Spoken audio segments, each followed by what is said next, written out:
नमस्कार दोस्तों, स्वागत है आपके अपने YouTube चैनल संस्कृत अड्डा पर। दोस्तों, आज की जो वीडियो इसमें हम करने वाले हैं, आपका जो KVS का जो एग्ज़ाम है, चाहे आपका इसमें KVS का एग्ज़ाम है या फिर कोई अन्य जो कॉम्पिटिटिव एग्ज़ाम है, आपके सभी एग्ज़ामों के लिए यहाँ पर ये क्वेश्चन महत्वपूर्ण रहेंगे, क्योंकि यहाँ पर ये कुछ क्वेश्चन ऐसे हैं जो आपके सभी एग्ज़ामों में पूछे जाएंगे, चाहे आपका KVS का है या कोई अन्य एग्ज़ाम है।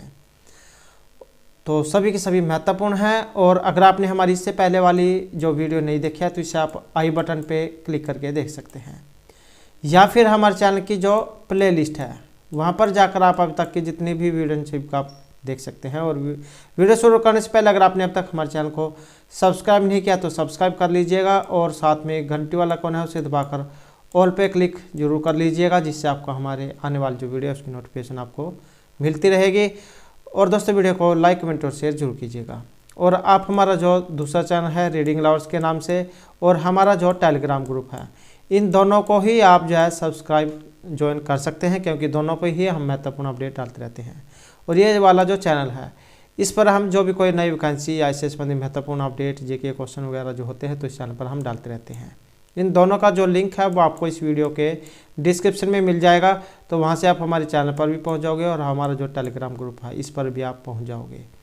और ये वाला जो चैनल है इस पर हम आपके जो जीके क्वेश्चन या जो आपके कॉम्पिटिटिव एग्ज़ाम जो है उसके प्रैक्टिस सेट, और जो आपकी इंग्लिश जो ग्रामर है, इसके रूल और नियम जो है हम इस चैनल पर करा रहे हैं, तो आप उनको भी जरूर देख लीजिएगा, क्योंकि आपकी इंग्लिश भी जो है एग्ज़ाम में जरूर पूछी जाएगी। तो पहले आ जाता है हमारे यहाँ पर वर्ण विचार। अब ये वर्ण क्या होते हैं तो वो हम देख लेते हैं। तो सबसे पहले आ जाते हैं आपके वर्ण, और हमने जो है यहाँ पर इस वीडियो से पहले आपके जो 6 क्लास की जो बुक है वो कंप्लीट जो उसमें हमने कर ली है, तो उसे आप जरूर देख लीजिएगा। आज की वीडियो में हम आपकी जो 7th क्लास की जो बुक है उसको शुरू कर रहे हैं। तो जिसमें सबसे पहले आ जाते हैं आपके वर्ण। वर्ण क्या होते हैं? संस्कृत इदानीम 48 वर्ण नाम प्रयोग है भवती। संस्कृत में कितने हैं? 48 वर्ण हैं। मुख्यतया भागत्रयेण विभक्ता सन्ति। ये क्या है? भागत्रयेण, 3 भागों में बटे हुए हैं। 3 भाग कौन कौन से हैं? जिसमें आपके स्वरः स्वर आ जाते हैं, व्यंजनानि व्यंजन आ जाते हैं, और अयोगवाह। तो ये 3 आ जाते हैं, स्वर, व्यंजन और अयोगवाह। अब आ जाता है आपका यहाँ पर ये जो स्वर है ये कितने होते हैं? तो हर्षव स्वरः ये कितने हैं? 5, और दीर्घ स्वरः ये कितने हैं? 8। 8 और 5 मिलाकर कितने हो जाते हैं? 13 ये हो जाते हैं। अब यहाँ पर जो ये 5 हैं हर्षव स्वर, ये भी एग्जाम में आ सकता है कि ये हर्षव स्वर 5 कौन कौन से होते हैं? अ, ई, उ, री और हर्षव लरी। अगर इस लरी के पीछे, जैसे यहाँ पर ये है, ये आपकी लरी है, अगर इसके नीचे एक और इस प्रकार से दी गई होती तब ये दीर्घ हो जाती, लेकिन अब क्या ये हर्षव है, तो ये 5 है। इस प्रकार से आप ये देख सकते हैं, अ, ई, उ, री और लरी। अब आ जाते हैं आपके दीर्घ स्वर। यहाँ पर दीर्घ स्वर में अ, दीर्घ ई और दीर्घ उ, उसके बाद आ जाता है दीर्घ री। यहाँ पर आप देख सकते हैं इसके नीचे ये देख सकते हैं, एक तो री होती है ये वाली, और एक जो है इसी के नीचे इस प्रकार से दी गई होती है जैसे यहाँ पर दी गई है, तो ये आपकी दीर्घ री है, ए, आई, ओ, औ। तो इस प्रकार से दीर्घ स्वर कितने हैं? 8 है, और ये 5 है। 8 और 5 13 स्वर हो जाते हैं। उसके बाद आ जाते हैं यहाँ पर आपके व्यंजन। व्यंजन देख सकते हैं, वर्गीय व्यंजनानी, तो ये 25 है, और अवर्गीय व्यंजनानी ये कितने हैं? 8 हैं। 25 और 8 कितने हो जाते हैं? तो 33 ये हो जाते हैं। अब यहाँ पर जो ये व्यंजन ये 25 कौन कौन से हैं?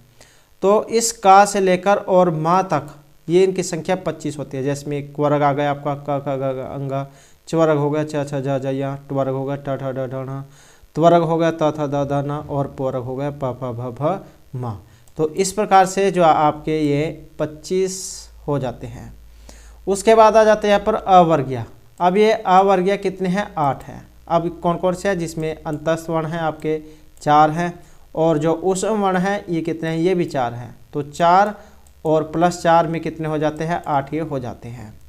अब अंतस्थ वर्ण कौन कौन से होते हैं, अंतस्थ वर्ण को य र ल व ये कहा जाता है, और ऊष्म वर्ण को स स स ह।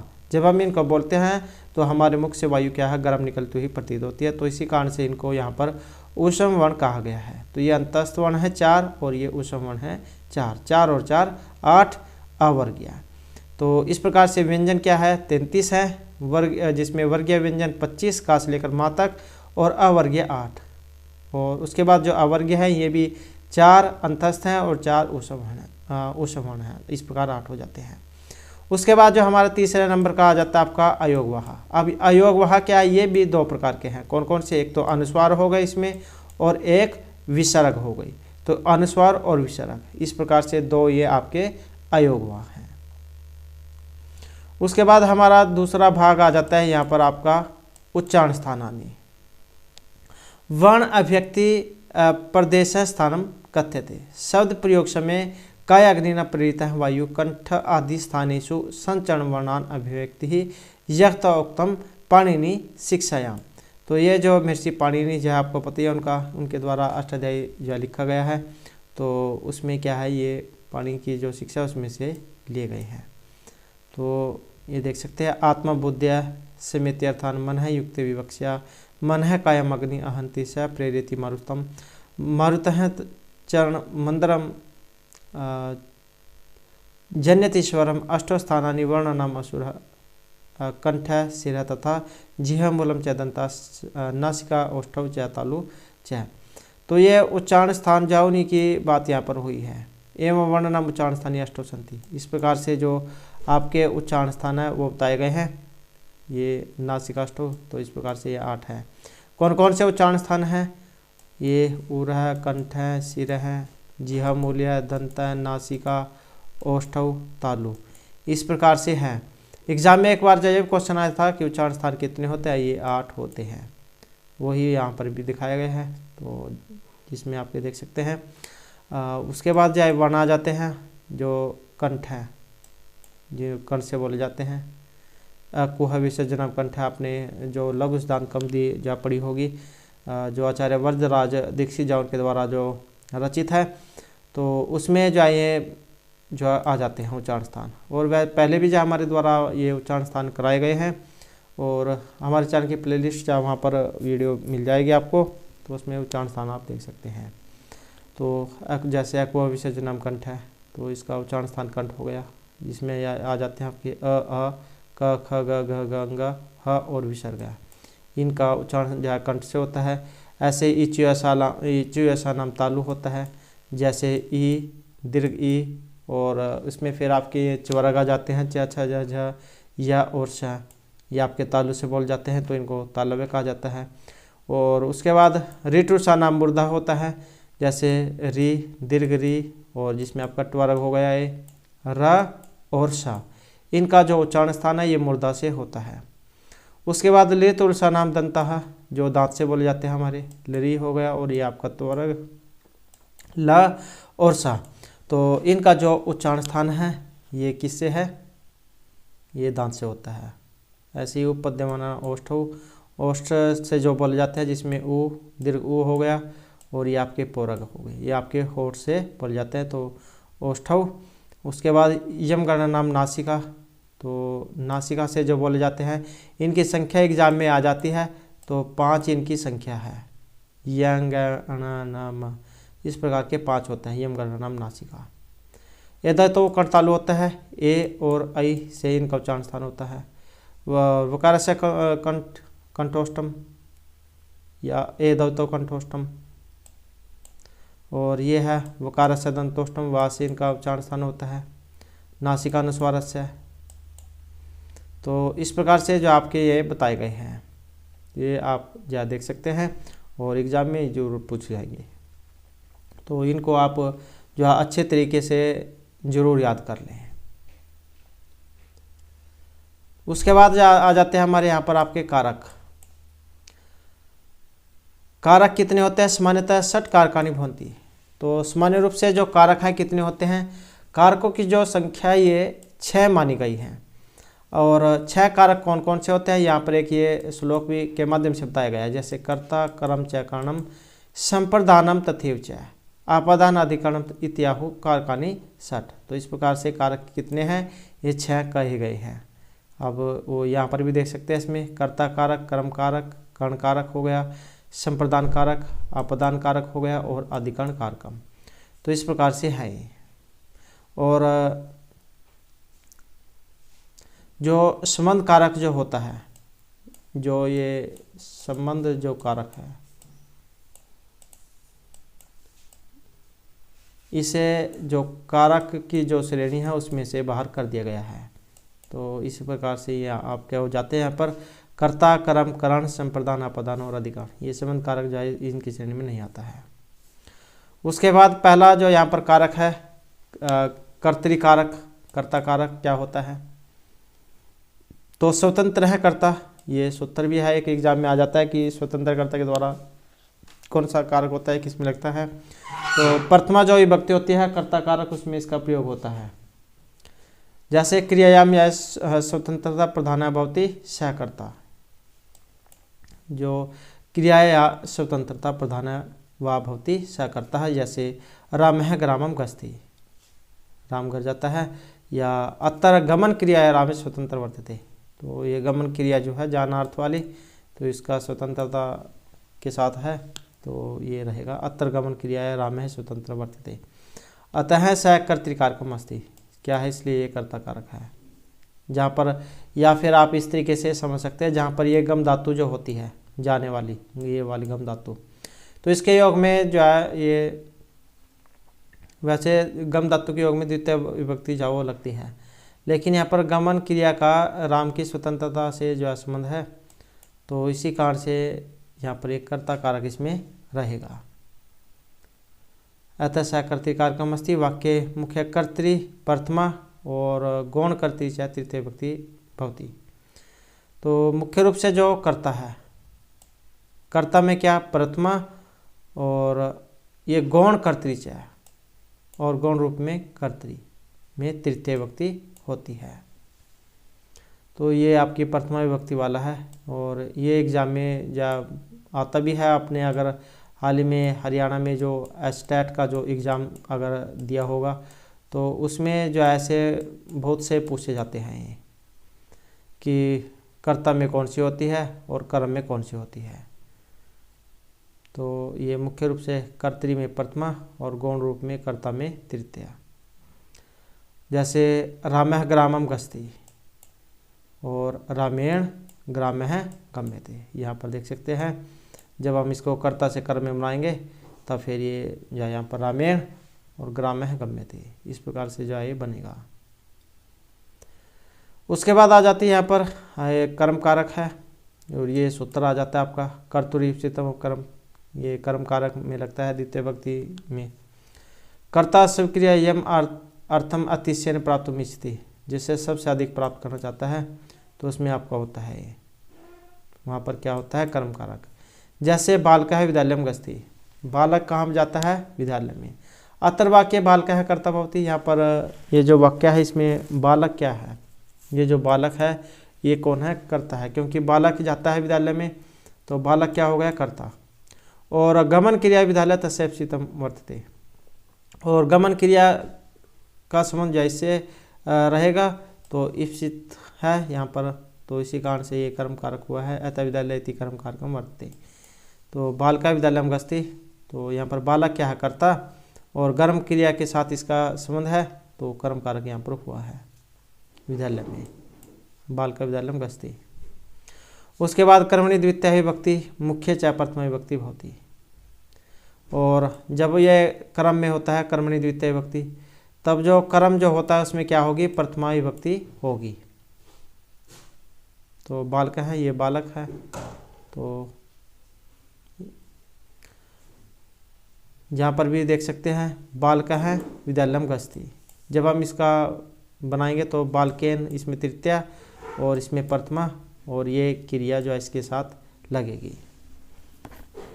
तो इसी प्रकार से यहाँ पर एक आ गया इसमें कर्मणी द्वितीय विभक्ति और मुख्य च प्रथमा विभक्ति भवती। यहाँ पर इसमें प्रथमा और ये तृतीया। जैसे मान ले आपका उसमें है कर्ता में है, इसको जब हम व्याकरण में बदलेंगे तो इस प्रकार से हो जाएगा। उसके बाद जो आ जाता है यहाँ पर आपका ये कर्ण कारक, ये सूत्र आपका साधकतमम कर्णम। क्रिया सिद्ध हो जाता है अतिशय सहायकम भवती। क्रिया की सिद्धि में जो सबसे ज़्यादा सहायक होता है तो वहाँ पर क्या है, कर्ण कारक होता है। जैसे श्याम कलमेन लिखती, श्याम क्या है, किस लिखता है, कलम से लिखता है। अतर कर्तु श्यामस्य लेखन क्रिया कल में है अतिशयन सहायका। तो ये सहायता कौन कर रहा है, कलम। तो यहाँ पर कर्तु हो श्यामस्य लेखन क्रिया कल में अतिशयन सहायका है, अतः कलम इति कारकम भवती। तो जो सबसे ज़्यादा सहायक हो, सहायक लिखने में कौन सहायता कर रहा है, तो कलम कर रही है, किसकी, श्याम की। तो अर्थ है कर्तु हो श्यामस्य लेखन क्रिया कल में अतिशयन सहायका अतः कलम इति कारकम भवती। कर्ण तृतीय भक्ति, इसलिए कर्ण में तृतीय व्यक्ति।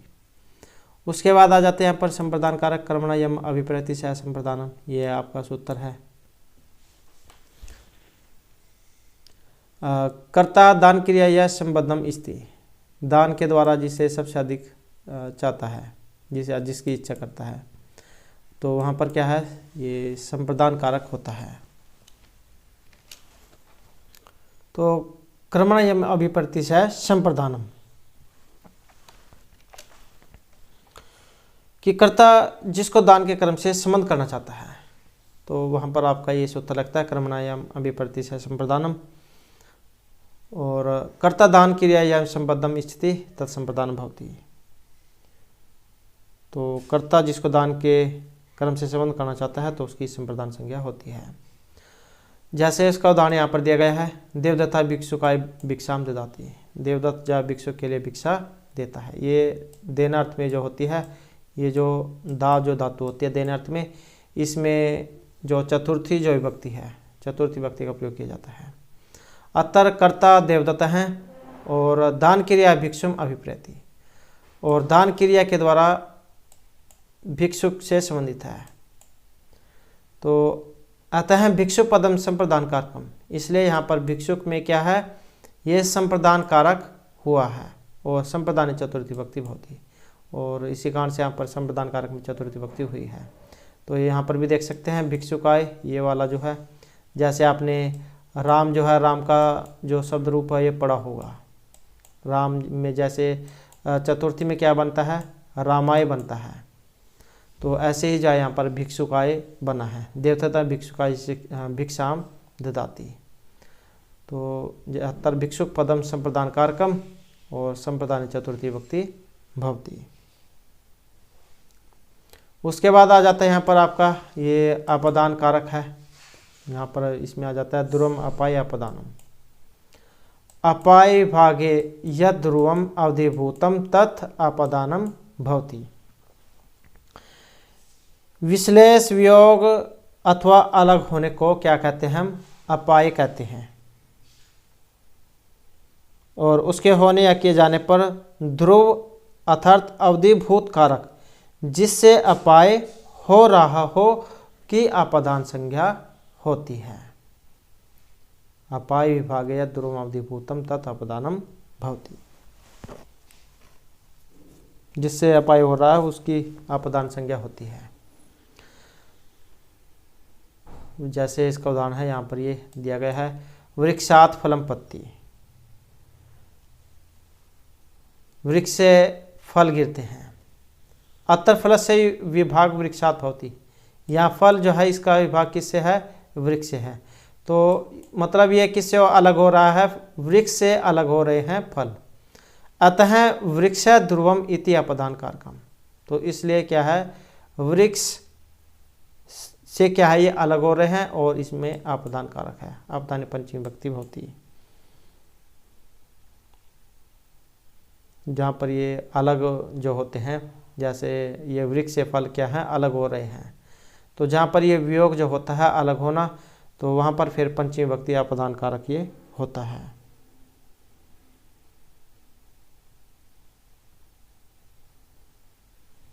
अगला क्वेश्चन है यहाँ पर, ये इसमें अगला कारक आ जाता है अधिकरण कारक, क्योंकि संबंध जो कारक है इस कारकों की श्रेणी में नहीं आता है, तो 6 कारक है। उसके बाद आ जाता है अधिकरण कारक यहाँ पर, और आधार और अधिकरणम ये एक सूत्र भी है। कर्तृक्रम द्वारा तत्निष्ठा क्रिया या आधार कारकम अधिकरण संज्ञम स्यात्, कर्तृक्रम निष्ठा क्रिया या आधारभूतम यत् वर्तते तत् अधिकरणम भवति, कि कर्ता और कर्म के द्वारा उसमें रहने वाली क्रिया का आधारभूत कारक अधिकरण संज्ञक होता है। जैसे यहाँ पर विद्यालय छात्राः पठन्ति, विद्यालय में छात्र पढ़ते हैं।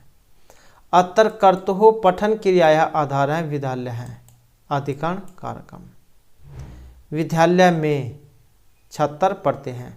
यहाँ से भी आप इसमें देख सकते हैं, ये जो में जो होता है, में कौन सी विभक्ति लगती है, तो सप्तमी जो विभक्ति है ये आपकी इसमें रहती है में। कर्ता ने कर्म को कौन से संप्रदान के लिए और अपदान से संबंध का के अधिकरण में पर, तो विद्यालय में आधार ये जो होगा तो इसमें सप्तमी विभक्ति होगी,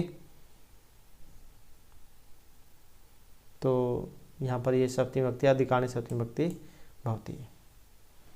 तो आधार और अधिकरणम ये आपने याद रखना, और विभक्ति जो है वो आपके जरूर याद होनी चाहिए, तभी जो आप इनको हल कर पाएंगे अगर एग्जाम में आ भी जाए।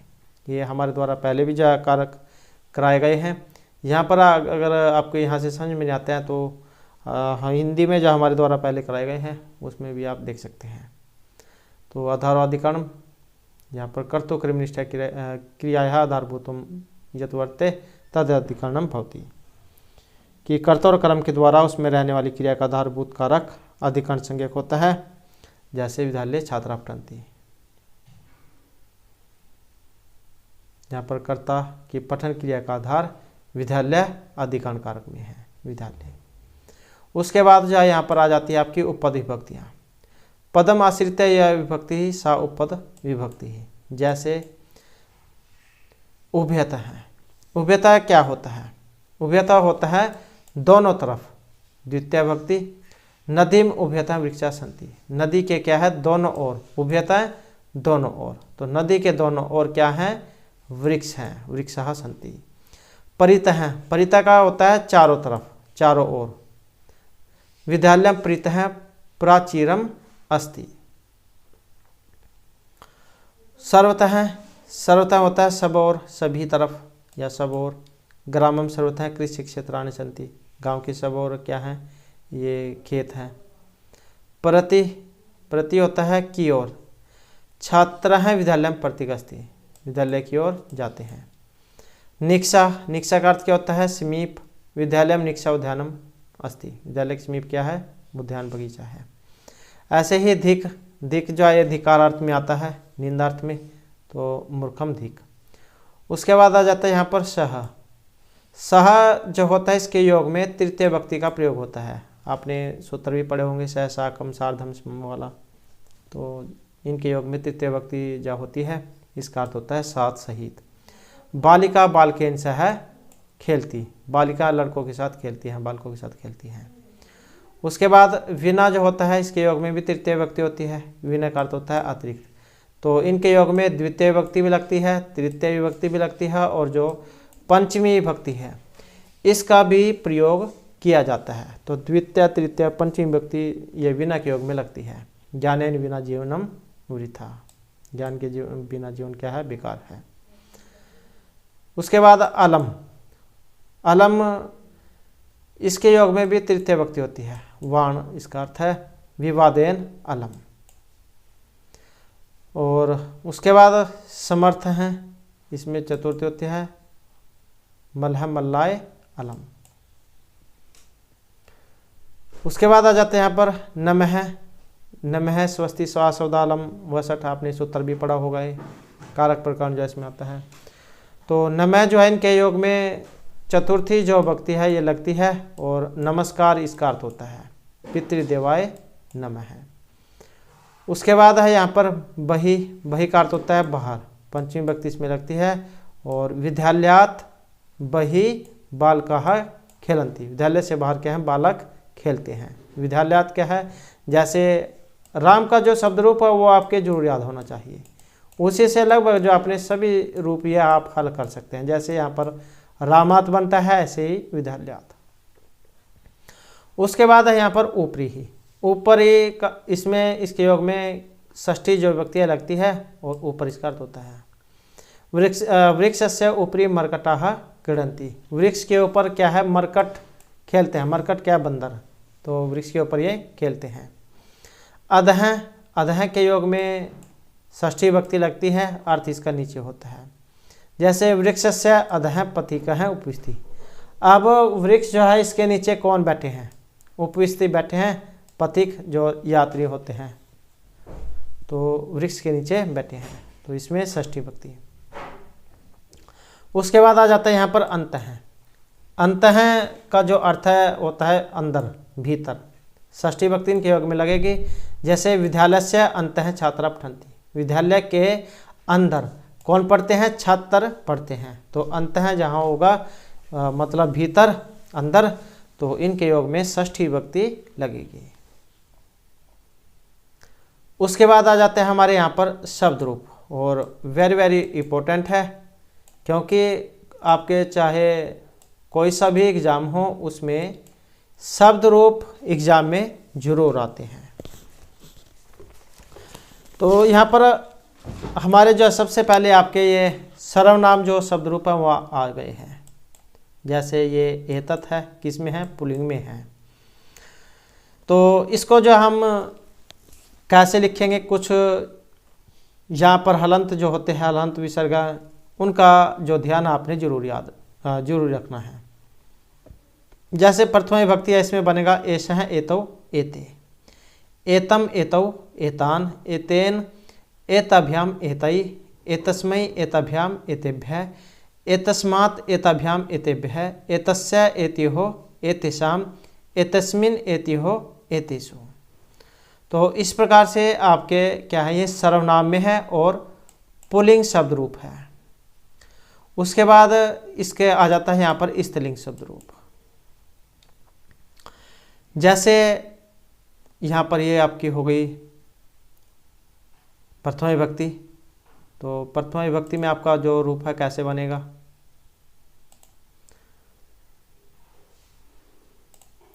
तो जैसे इसका हो गया यहाँ पर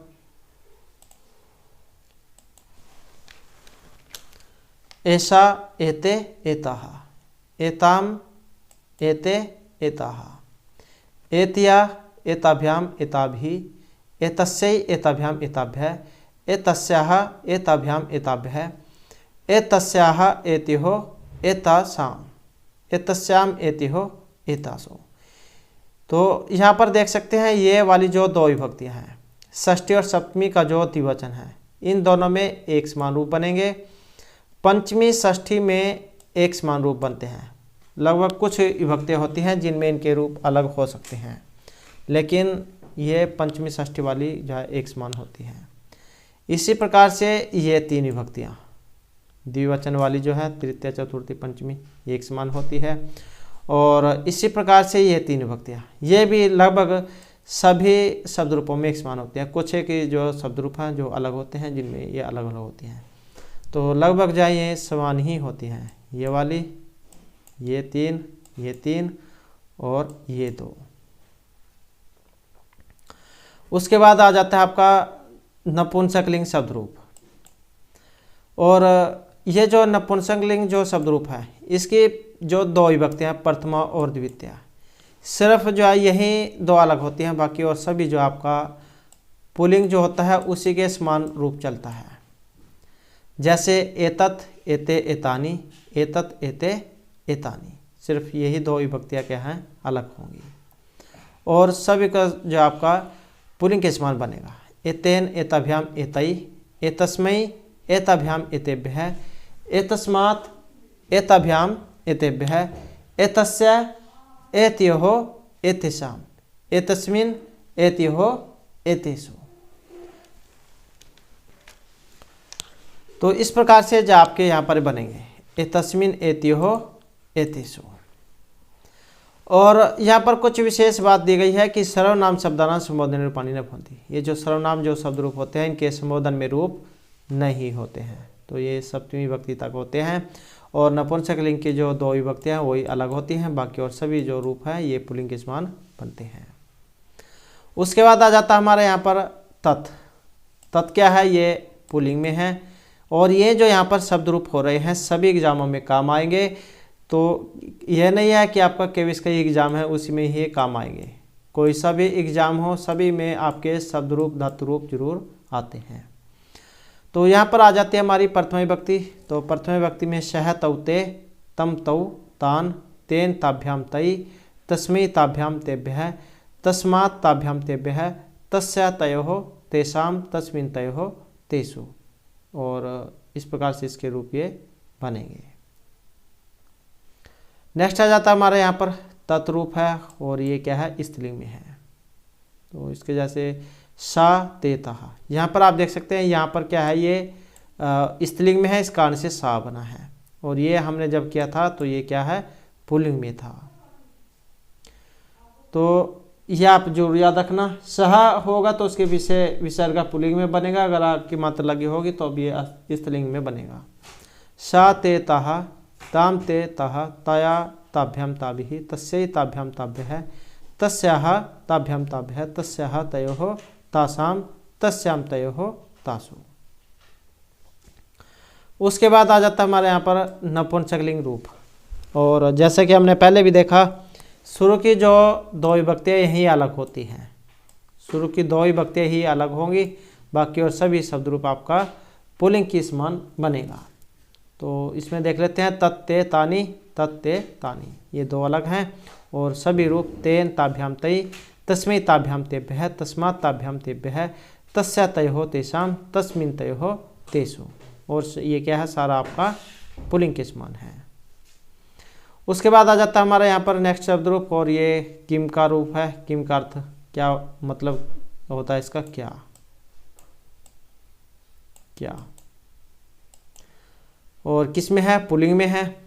तो इसके रूप कैसे चलेंगे, कह कौ के, कम कौकान, केन काभ्याम कई, कस्मै काभ्याम केभ्यः, कस्मात् काभ्याम केभ्यः, कस्य कयोः, केषां, कस्मिन् कयोः, केषु। तो इस प्रकार से ये आपके इसमें शब्द रूप हैं। उसके बाद आ जाता है यहाँ पर स्त्रीलिंग वाला। तो इसमें ये देख सकते हैं यहाँ पर वैसे ही जैसे हमने शाह का किया था, ये यहाँ पर विसर्ग है, विसर्ग मतलब तो पुल्लिंग और आ की मात्रा मतलब स्त्रीलिंग। तो का के कहा, काम के कहा, कया काभ्याम काभिः, कस्यै काभ्याम काभ्यः, कस्याः काभ्याम काभ्यः, कस्याः कयोः, कासां, कस्यां कयोः, कासु। तो इस प्रकार से आपका ये स्त्रीलिंग में है। और अब जो हमारा यहाँ पर नपुंसकलिंग वाला जो रूप है वो आ जाता है। तो ये हमारा किम जो है, इसका जो नपुंसकलिंग है इसमें आ गया है। और इसमें जो इसके रूप कैसे बनेंगे, किम के कानी, किम के कानी। तो यही दो अलग है और सारा सारा जो है यहाँ पर ये आपके पुल्लिंग के समान है। केन काभ्याम कई, कस्मै काभ्याम केभ्यः, कस्मात् काभ्याम केभ्यः, कस्य कयोः, केषां, कस्मिन् कयोः, केषु। उसके बाद आ जाता है हमारा यहाँ पर इकारांत स्त्रीलिंग शब्द रूप। ये मति है, मति का अर्थ होता है बुद्धि। रूप कैसे चलेंगे, मति ही, मति, मति है। यहाँ पर आप देख सकते हैं इसमें हर्षव ई है और यहाँ पर दीर्घ ई है, ये यही एग्जाम में पूछे जाते हैं। तो मति मति मति है, मतिम मति मति ही, मत्या मतिभ्या मतिभिः, मत्यै या मत्ते, मतिभ्या मतिभ्यः, मत्याः या फिर मतेः, मतिभ्या मतिभ्यः, मत्याः मते, मत्योः, मतिनां, मत्यां, मत्यौ या मत्योः, मतिषु, हे मते, हे मति, हे मति हैं। एग्ज़ाम जो है इसमें या तो आपका ये वाला आ जाएगा या फिर ये वाला। इसी प्रकार से मत्याः भी आ सकता है या मतेः ये भी आ सकता है। ऐसे ही मत्याः या फिर मतेः, कोई सा भी इनमें से दोनों तीनों में से आ सकता है। चाहे तो ये वाले पूछ लिए जाए एग्ज़ाम में या फिर ये इस साइड वाले पूछ लिए जाए, तो दोनों ही आपके याद होने चाहिए। ये आपका मति का शब्द रूप है। एमेव गति स्थिति शक्ति प्रीति कृति इत्यादि नाम इकारांत स्त्रीलिंग शब्दानाम रूपाणि भवन्ति। जितने भी ये हर्षव इकारांत है इन सभी के जो रूप है आपके ये मति के समान बनेंगे। ये मति वाला शब्द रूप इनमें काम आएगा। उसके बाद आ जाता है हमारे यहाँ पर, ये आ जाता है आपका दीर्घ इकारांत। दीर्घ इकारांत स्त्रीलिंग शब्द रूप है और नदी।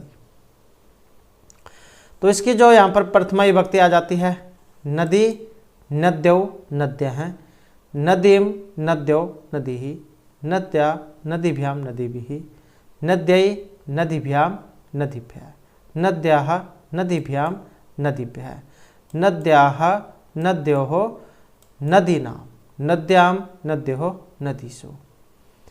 हे नदी हे नद्यो हे नद्य हैं। ये आपने याद रखना है संबोधन में इसमें कैसे बना है। हे नदी इसमें देख सकते हैं, और ये यहाँ पर दीर्घ है और यहाँ पर हर्षव है। हे नदी हे नद्यो हे नद्य है। एमेव भगिनी लेखनी माननी पठन्ति इत्यादि नाम दीर्घ इकारांत स्त्रीलिंग शब्दानां रूपाणि भवन्ति। तो इसी के समान ये जो नदी शब्द रूप है, इसी के समान ही आपके जो यहाँ पर ये दीर्घ इकारांत वाले जो शब्द रूप है ये इसी के समान बनेंगे। उसके बाद आ जाता है हमारा यहाँ पर ये इकारांत है, और किस में है, नपुंसक लिंग में है, हर्षव ई है। ये हर्षव ई है, छोटी ई। तो इसके कैसे रूप बनेंगे यहाँ पर, ये आपका वारी है, वारी का अर्थ जल होता है। तो वारी वारिणी वारिणी, और ये वाला जो रूप है आपका हाल ही में जो हरियाणा में आपने एग्ज़ाम दिया होगा एस्टेट का, तो उसमें जो ये रूप आपका आया हुआ था वारी का। ये आपका टीजीटी का जो एग्ज़ाम था, टीजीटी वाला, और जो आपका पीजीटी का था, दोनों में ही जो है ये रूप पूछा गया था, टीजीटी में भी और पीजीटी में भी। तो वेरी वेरी इंपॉर्टेंट है ये वाला शब्द रूप। ये द्वितीय विभक्ति और चतुर्थी विभक्ति जो उसमें आई हुई थी। तो इसके रूप कैसे बनेंगे, वारी, और ये भी देख सकते हैं यहाँ पर ये इसमें हर्षव ई है वारी में, वारी वारिणी वारिणी। यहाँ पर अगर हम इसमें देखें तो वारी र में क्या है, हर्षव ई, अणा में दीर्घ ई द्विवचन में, और जब इसका बहुवचन बनाया है तो दोनों में जो ई जो है वो पलट गई है। रा में दीर्घ ई हो गई है और अणा में ये देख सकते हैं यहाँ पर दीर्घ है, यहाँ पर हर्ष हो गई है। तो ये आपका बहुवचन में होती है। वारी वारिणी वारिणी, वारी वारिणी वारिणी, ये देख सकते हैं दोनों में और इसमें दोनों में।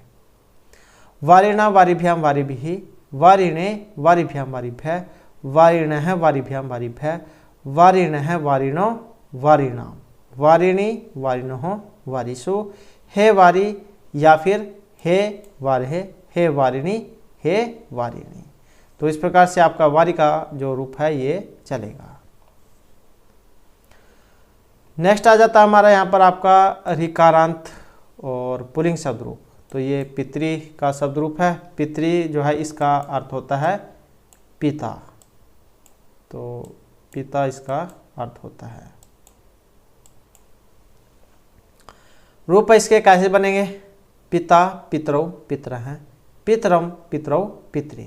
तो यहाँ पर आप देख सकते हैं कई एग्जाम में ये वाला दे दिया जाता है। यहाँ पर इसके नीचे देख सकते हैं आप दीर्घ दी गई है, कई उसमें आपको यहाँ पर ये सिंगल भी देखने को मिल सकती है अगर सुधा सुधिया पूछ ले जाए। तो सही रूप ये इस प्रकार से दीर्घ बनी है। पिता पितरो पितर हैं, पितरम पितरो पितृ, पितरा पितृभ्याम पितृभिः, पितरे पितृभ्याम पितृभ्यः, पितुः पितृभ्याम पितृभ्यः, पितुः पितरोः पितॄणाम, पितृ पितरोः पितृषु, हे पिता हैं हे पितरौ हे पितरा हैं। तो इस प्रकार से आपके इसमें रूप ये बनेंगे। एवमेव इसी प्रकार ही आपका भ्रातृ हो गया, जमातृ, देवरी और ऋकारांत पुल्लिंग शब्दानां रूपाणि भवन्ति। ऐसे ही त्रीन त्रिश प्रत्ययानाम धात्री वक्त्री धात्री नेत्री इत्यादि नाम तथा जो आपके ये शवश्री नेत्री क्षत्री होत्री पोत्री शब्दानाम प्रथमा द्वितीय भक्ति रूपे रूपेशु दीर्घ भवती, इनमें दीर्घ होगा। और जैसे दाता दातारो दातर है, मातृ शब्द से द्वितीय बहुवचन मातृ ही भवती। ऐसे जो आपने माता का जैसे पिता का है ये देखा था आपने, ये वाला इसमें पितृन बना था, तो ऐसे मातृ शब्द के द्वितीय के बहुवचन में ये वाला होगा, मातृ दीर्घ री बनेगी। अन्य रूपाणी समान होती है, अन्य जो रूप है वो जो यहाँ पर समान होंगे। तो जैसे पितृन बना है ऐसे इसमें मातृ ही बनेगा। उसके बाद आ जाता है यहाँ पर उकारांत, ये देख सकते हैं यहाँ पर ऊ है, इसमें कौन सा ऊ है, छोटा ऊ, जिसे हर्ष ऊ आप कह सकते हैं। तो उकारांत नपुंसकलिंग शब्द रूप, इसके कैसे बनेंगे, ये भी जो आपका रूप एग्जाम में आया हुआ था, तो इसके देख लेते हैं यहाँ पर कैसे बनेगा। मधु मधुनी मधुनी, यहाँ पर इसमें क्या है, द्विवचन में दीर्घ है और यहाँ पर हर्ष है। मधु मधुनी मधुनी, मधुना मधुभ्या मधुभिः, मधुने मधुभ्याम मधुभ्य, मधुनः मधुभ्या मधुभ्य, मधुनः मधुनोः मधुना, मधुनी मधुनोः मधुसु। हे मधु या फिर हे मधो, हे मधुनी, हे मधुनी। एमेव, इसी प्रकार ही जानु तालु वस्तु इत्यादि नाम उकारांत नपुंसक शब्दानाम रूपाणि भवन्ति। तो इसी प्रकार से उकारांत नपुंसकलिंग शब्दों के रूप चलेंगे। तो ये तो जो आपके यहाँ पर शब्द रूप थे। अब हमारे आ जाते हैं यहाँ पर आपके धातु रूप। जैसे चर है, चलना अर्थ में, तो ये लट लकार वर्तमान काल में देख सकते हैं आप कैसे बनेंगे इसके। चरती चरता है चरंती, चरसी चरता है चरत, चरामी चरावा है चराम है। उसके बाद ये लिट लकार है भविष्यत काल अर्थ में। चरिष्यति चरिष्यता चरिष्यंती, चरिष्यसि चरिष्यता चरिष्यत, चरिष्यामी चरिष्याव है चरिष्याम है। ये तीन पुरुष हैं, प्रथम मध्यम उत्तम। उसके बाद लंग लकार आ जाता है भूतकाल अर्थ में या फिर अतीत काल। अचरत अचरतम अचरन अचरह अचरतम अचरत अचरम अचराव अचराम। उसके बाद आ जाता है लोट लकार, ये आज्ञा जो होता है आज्ञा अर्थ में आता है आपका ये लोट लकार। चरतो चरताम चरंतु चर, चरतम चरत, चरानी चराव चराम। नेक्स्ट है हमारा विधिलिंग लकार, ये आपका विधि संभावनार्थ में प्रयुक्त होता है, चाहिए अर्थ में। चरेत चरितम चरेयुः, चरेह चरेतम चरेत, चरेयम चरेव चरेम। अब आप यहाँ पर एक देख सकते हैं, ये चरेत है और ये भी चरेत है। इन दोनों में अंतर क्या है? अंतर है यहाँ पर इसमें हलंत है और यहाँ पर इसमें हलंत नहीं है, तो यही जो है इनमें अंतर है। ये आपका बहुवचन में बनता है, ये हलंत वाला प्रथमा में बनता है।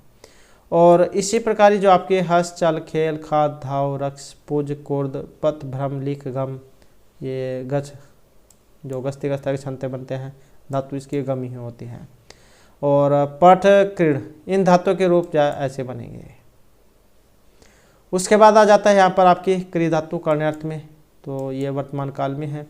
क्रोति कुरुत है कुरवंती, क्रोशी कुरुत है कुरुत, क्रोमी कुर्व है कुर्म। और यह वाली जो आपकी क्री धातु है वेरी वेरी जो है इम्पोर्टेंट है, और क्योंकि ये भी एग्जाम में आपके आती है और हाल ही में भी जो आई हुई थी, लगभग जो आपके एग्जाम में इसमें पूछ ली जाती है, चाहे आपका कोई सा भी एग्जाम हो। तो ये आपका लट लकार है वर्तमान काल में, तो इसके कैसे बनेंगे? क्रोति कुरुत है कुरवंती, क्रोशी कुरुत है कुरुत, क्रोमी कुर्व है कुर्म है। उसके बाद लिट लकार आ जाता है भविष्यत कालार्थ में। करिष्यति करिष्यत है करिष्यंती, करिष्यसि करिष्यत है करिष्यत, करिष्यामी करिष्याव है करिष्याम है। उसके बाद आ जाता है यहाँ पर लंग लकार, ये भूतकाल में है। क्रोत अकुरुतम अकुर्वन, अक्रोहो अकुरुतम अकुरुत, अकर्वम अक्रु अक्रु। और ये सभी के सभी जो रूप हैं इसके क्री धातु के, सभी के सभी जो है महत्वपूर्ण है। नेक्स्ट आ जाता है हमारा यहाँ पर लोट लकार में। क्रोतु कुरुतम कुरवंतु, कुरुहु कुरुतम कुरुत, कुरवाणी करवाणी करवाओ करवाम। और जो आप विधिलिंग है कुरियात कुरियतम कुरियुहु, कुरियाह कुरियातम कुरियात, कुरियाम कुरियाव कुरियाम। नेक्स्ट आ जाती है हमारी वस धातु रहने अर्थ में। तो लट लकार में इसके रूप कैसे बनेंगे? तो लट लकार में बनेंगे वस्ती वस्त है वसंती, वस्सी वस्त है वसत, वसामी वसाव है वसाम है। लिट लकार और ये भविष्यत काल में है। वत्सति वत्सतः वत्सन्ति, वत्स्यसि वत्सतः वत्सत, वत्स्यामि वत्स्यावः वत्स्यामः। उसके बाद आ जाते हैं हमारा यहाँ पर लंग लकार।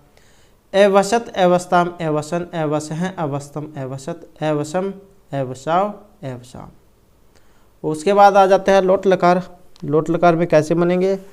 वस्तु वस्ताम वसंतु, वस वस्तम वसत, वसानि वसाव वसाम। नेक्स्ट है यहाँ पर विधिलिंग लकार। वसेत वसेताम वसेयुः, वसेहे वसेतम वसेत, वसेयम वसेव वसेम। उसके बाद आ जाती है यहाँ पर दृश्य धातु देखने अर्थ में लट लकार वर्तमान काल में। पश्यति पश्यतः पश्यन्ति, पश्यसि पश्यतः पश्यत, पश्यामि पश्यावः पश्यामः। और सभी धातुएं जो है यहाँ पर वेरी इंपॉर्टेंट है। तो ये जो लेट लकार जो है भविष्यत काल वाला, इसमें लेट लकार में जो रूप हैं वो अलग हो जाते हैं। बाकी और जितने भी हैं आपके ये सभी में एक जैसे रहते हैं, सिर्फ आपका जो लट लकार है इसमें ही अलग होते हैं। बाकी और सारों में लिट लकार में अलग होंगे और सारों में सेम। तो इसके रूप कैसे बनेंगे यहाँ पर? द्रक्ष्यति द्रक्ष्यत द्रक्ष्यन्ति, द्रक्ष्यसि द्रक्ष्यत द्रक्ष्यत, द्रक्ष्यामि द्रक्ष्यावः द्रक्ष्यामः। उसके बाद लंग लकार आ जाता है हमारा। अपश्यत अपश्यताम अपश्यन, अपश्यः अपश्यतम अपश्यत, अपश्यम अपश्याव अपश्याम। नेक्स्ट आ जाता है यहाँ पर लोट लकार। पश्यतु पश्यताम पश्यन्तु, पश्यः पश्यतम पश्यत, पश्यानि पश्याव पश्याम। नेक्स्ट आ जाता है यहाँ पर विधिलिंग अर्थ में, संभावना अर्थ में है। पश्येत पश्यताम पश्येयुः, पश्येहे पश्यतम पश्येत, पश्येयम पश्येव पश्येम।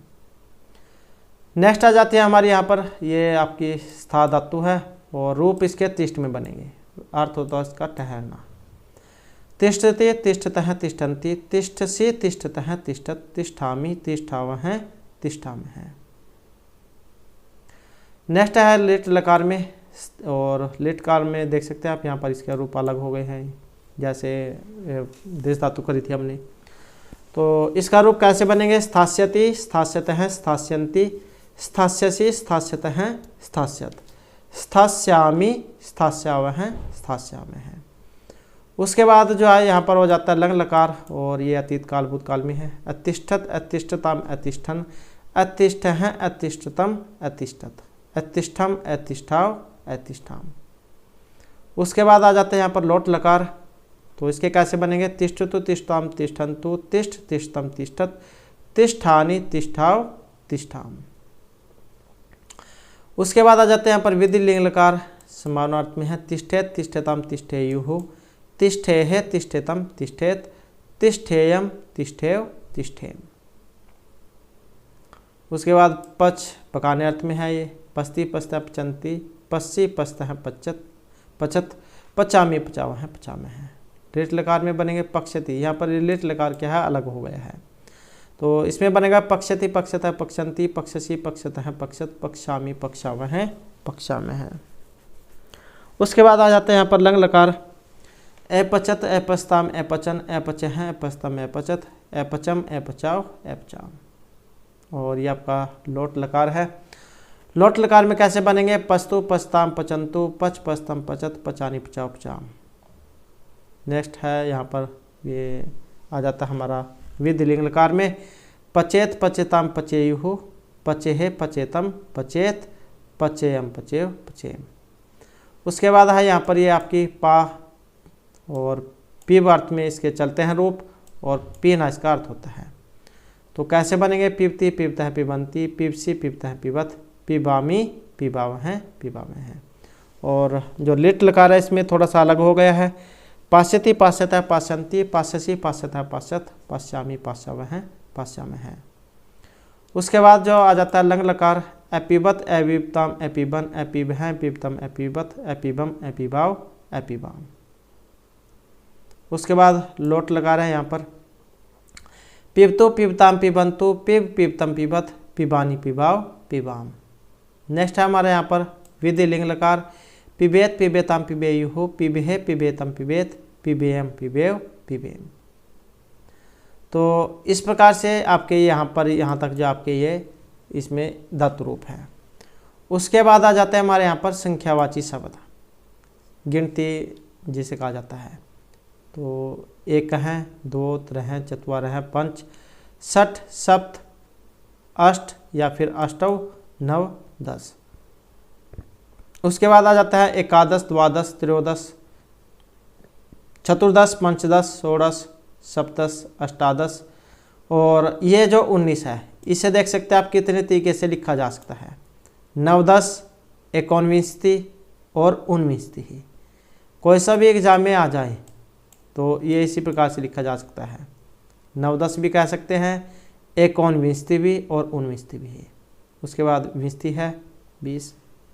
और आपके ये भी याद होना चाहिए कि किस तरीके से लिखा जा रहा है, क्योंकि एग्जाम में ये इस प्रकार भी आ सकता है।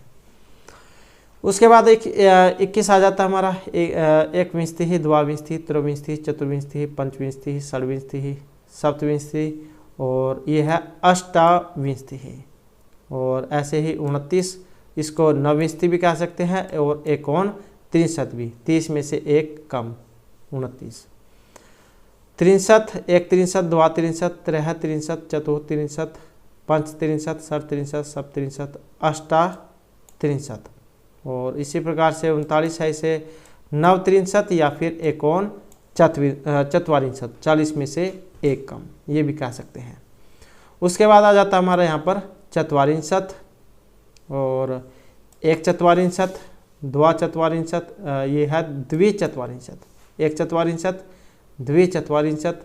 और 43 को हम त्रय चत्वारिंशत् या फिर त्रिचत्वारिंशत् कह सकते हैं। ये त्रय जो है, इसको जब हम अलग अलग करेंगे तो ये विसर्गा हो जाते हैं इस प्रकार से, और ये त्रिचत्वारिंशत् है। चतुश्चत्वारिंशत्, पंचचत्वारिंशत्, षट् चत्वारिंशत्, सप्त चत्वारिंशत् और ये 48 आ जाता है हमारा। तो इसे अष्ट चत्वारिंशत् या फिर अष्टा चत्वारिंशत् हम कह सकते हैं, अष्ट चत्वारिंशत् या फिर अष्टा चत्वारिंशत्। ऐसे ही 49 है, इसे नव चत्वारिंशत् या फिर एकोन 50 हम कह सकते हैं। उसके बाद आ जाता है 50, एक 50 या तो द्वा या फिर द्विपंचाशत, ये दोनों हम 52 को कह सकते हैं। ऐसे ही 53 है, त्रय 50 या फिर त्रिपंचाशत, चतुः 50, पंच 50, षट् 50, सप्त 50। और ये 58 है, इसे हम अष्टा 50 भी कह सकते हैं और अष्ट 50 भी। ऐसे ही 49 है, नव 50 या फिर एकोन 60।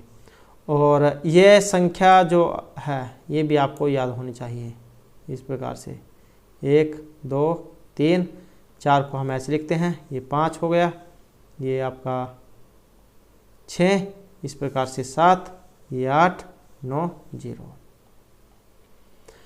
उसके बाद है यहाँ पर एक षष्ठी, और इसे द्वाषष्ठी भी कह सकते हैं और द्विषष्ठी भी, त्रय षष्ठी या फिर त्रिषष्ठी, ये देख सकते हैं यहाँ पर डबल से है इसमें। चतुष्षष्ठी, पंचषष्ठी, षट्षष्ठी, सप्तषष्ठी और 68, अष्टाषष्ठी या फिर अष्टषष्ठी। ऐसी यहाँ पर 69 है, नवषष्ठी या फिर एकोन सप्तती, सप्तती और एक सप्तती, द्वाहा सप्तती या फिर द्विसप्तती। ऐसे त्रिसप्तती या फिर त्रय सप्तती। ये त्रयस जो है जब इसको अलग अलग करेंगे तो इससे जो है इसको विसर्गा हो जाती है। उसके बाद आ जाता है पर चतुस्सप्तती, पंचसप्तती, षट सप्तती, सप्तसप्तती और ये अष्टा या फिर अष्टसप्तती। ऐसे यहाँ पर ये नव सप्तती या एकोन सप्तती, 79 जो होता है इसे हम नव सप्तती भी कह सकते हैं और एकोन 80 भी। उसके बाद 80 आ जाता है, एकाशीति, द्व्यशीति, त्रयाशीति, चतुराशीति, पंचाशीति, पंचाशीति इस प्रकार से हम लिखेंगे, षडाशीति, सप्ताशीति, अष्टाशीति, नवाशीति या एकोनवति, नवति, एक नवति, द्वानवति या फिर द्विनवति, त्रयोनवति या त्रिनवति, चतुर्नवति, ये देख सकते हैं चतुर मेरा इसके ऊपर है यहाँ पर, पंचनवति, षणवति, ये भी बहुत एग्जाम में पूछा जाता है, 96वां षणवति, सप्तनवति और इसे अष्टानवति या अष्टनवति है, नवनवति या एकोनशतम और शतम। उसके बाद है यहाँ पर ये जो गिनती जो होती है प्रथमा द्वितीय तृतीय, इसे कैसे लिखा जाता है। तो पुल्लिंग में देख ले यहाँ पर पहले प्रथम है, द्वितीय है, तृतीय है, चतुर्थ है, पंचम है, षष्ठ है, सप्तम है, अष्ट है, नवम है, दसवें है। और स्त्रीलिंग में इनके पीछे विसर्ग हट जाएंगे, प्रथमा द्वितीय तृतीय चतुर्थी पंचमी षष्ठी और सप्तमी अष्टमी नवमी दसवीं। ये जितने भी इकारांत हैं देख सकते हैं, इकारांत है, ये इकारांत जो है ये आपके स्त्रीलिंग में है। और जितने भी ये माँ लगे हैं पीछे देख सकते हैं, ये जो माँ लगे हुए हैं ये आपके नपुंसकलिंग में है। प्रथमम द्वितीयम तृतीयम चतुर्थम पंचम षष्ठम सप्तमम और अष्टम नवम दसम। तो इस प्रकार से जो आपके यहाँ पर शब्द रूप धातु और ये गिनती थी। और इससे जो नेक्स्ट वीडियो जो आएगी उसमें हम आपके जो फिर ये बुक में जो प्रथम जो लेसन होगा वो हम उसमें शुरू करेंगे। तो उससे पहले अगर आपने अब तक हमारे चैनल को सब्सक्राइब नहीं किया तो सब्सक्राइब कर लीजिएगा। और हमारे साथ अंत बनाने के लिए धन्यवाद।